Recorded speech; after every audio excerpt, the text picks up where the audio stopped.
It's a little after 8. I couldn't sleep very well last night. Again, I only got like 3, 4 hours. I just decided to maybe for like an hour, hour and a half, watch some stuff, get inspiration here and there. I just finished packing something that I have to send to the post office. And now I'm like, I kind of saw the sun rising again. You guys know that to me that's exciting because I've always been trapped into just being stuck at home, sleeping even when I'm not exactly sleepy. I don't immediately get up after sleeping anymore. And yeah, it's pretty nice. It's a sunny day, and I wish that I would have actively looked out the window a little more. But anyway, at least I'm up and moving as opposed to starting my day like at 10 and then having to rush through everything. Positive vibes again. You are enough. I feel like, look at how much space there is. This one is repeated, maybe, but maybe this one is just the simpler version of that other one we got. And the more I hear this, the more convinced I become about this particular phrase, quote, because sometimes it's so easy to be overwhelmed by information that you are assaulted with, I would say.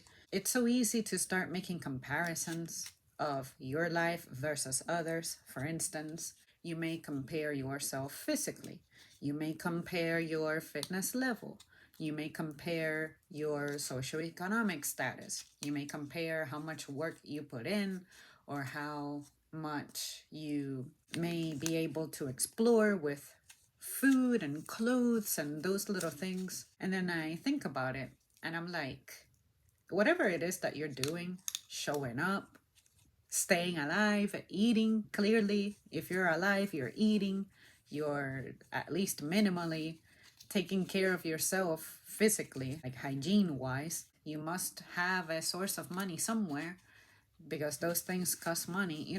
Just why pressure yourself with how far you're making it? And I get it, like these companies that we are tied to through bills, they're very predatory. Once you become aware of that, I think that is the key to liberating yourself from any kind of guilt that you may have that what you're doing is not enough. And in my personal experience, one of those things was always feeling like not enough because it seems like, unfortunately, those who I was surrounded by became very comfortable with confronting me with negative things, but never reinforcing it during better times, different times, more prosperous times, telling me positive things, telling me nice things. And then I finally learned and convinced myself and accepted, that was the most important part, that at that point it's not a me thing, it's not just a me thing. And I think that's where my feelings of guilt and not feeling enough came from. That even if I was doing everything perfectly, if I was being the perfect employee, the perfect student, the perfect child, you name it, it only took me doing one little wrong thing to all of a sudden shatter my image. And my wrongdoing, my mistake was always blown out of proportion, but my achievements were never really celebrated as much as the mistakes were condemned. And that is a very easy way, I think, to make you fall in the trap that you're not enough. Another example could be if for some reason you fall behind on a bill. It's not because you mismanaged your money. It's not because you spent it on bullshit. It's not because you actively made bad choices. It's because it happened. I'll never forget that one time that I missed rent because I happened to be like $6, $7 short. And by the time I added those $7 to my account, I guess they had tried to process the payment.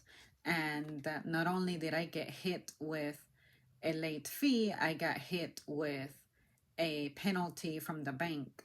I forget how much it was, but ultimately my mistake cost me an extra $60.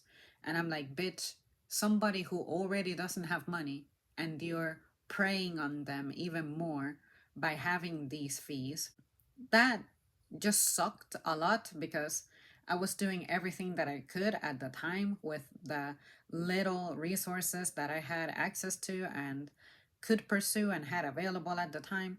And then to see that, it was just crushing. It was just completely soul crushing. And I don't understand why injustices like that, unreasonable things like that, especially when it's order generated by a fucking computer, why is that not more scandalous? Why is that not a bigger scandal within our society? But then I think it's easy for anyone who may not have gone through that, or maybe you went through it once and you forgot that you went through it once because maybe you're an older person and it happened to you a long time. You tend to become dismissive about it because awful experiences in the future can make for great humorous stories. But in my situation, my poverty is something that I have a difficult time turning into something humorous because I see how it affects me and what it does to my mental health and emotional state and things like that.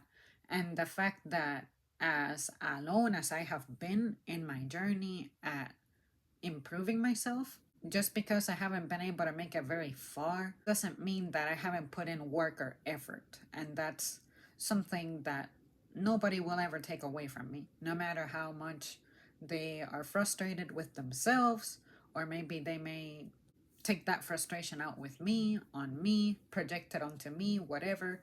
I just learned to be objective and apply it to myself as well because I was finding that I could see it from a third person perspective. I could feel the empathy and sympathy for others, but to myself, I never could because it's one of those things of, well, I have perfectionist tendencies. Therefore, I gotta not allow that. I gotta be really hard on myself. And then once I liberated myself from that, I was able to, I guess, shatter my image of those individuals I thought were perfect, and even the entities and institutions I thought were perfect. Things like banks, things like the government, and all that. Before you start learning about the real corruption that goes behind people and those things, I think that is what helps you understand that you are enough. You're not the one out there actively messing with people, actively preying on their resources, actively trying to hurt them, getting in their way, all those things. I haven't hurt a damn soul in this planet. And it's really nice that I can say that. But those who on paper look like they are successful, that success had a price. And some of it had to do with you had to let go of some of your values that shouldn't have been negotiable to get to that, to get somewhere. Or maybe the price that you had to pay was you had to serve in a way in which you paid a price that I don't think anyone should have to pay with. And my biggest example with that would be your health. If you had a very high, dangerous, demanding job, or a job in which you're in conflict and you may end up getting injured, I don't know about you, but that is a big price to pay because it's going to affect the quality of your life for the rest of your days. And I feel like that doesn't get discussed enough. So, for you to set boundaries and determine what your limit is that you find reasonable and that you can live happy with, and you feel like you can look back and not have regrets, I think that is what helps you define yourself as being enough. So, just because I'm not going to be willing to exploit myself in certain pursuits like other people are, selling their souls, giving up their time, giving up their energy and their effort because they're too afraid of the future that isn't guaranteed for you, whatever the fuck it may be that pushes you. I don't want anything to do with that because I know what I want, I know how to get it, and I know how to maintain it. So yeah, you guys, this one, it's one that my relationship with it is a little rocky, like me looking at myself and understanding that I'm enough. I need to build more confidence and strength at maintaining that view of myself, given that externally is not reinforced often. And it's particularly not reinforced by key people in my life, like people close to me who genuinely impact me. They don't have a sense of this.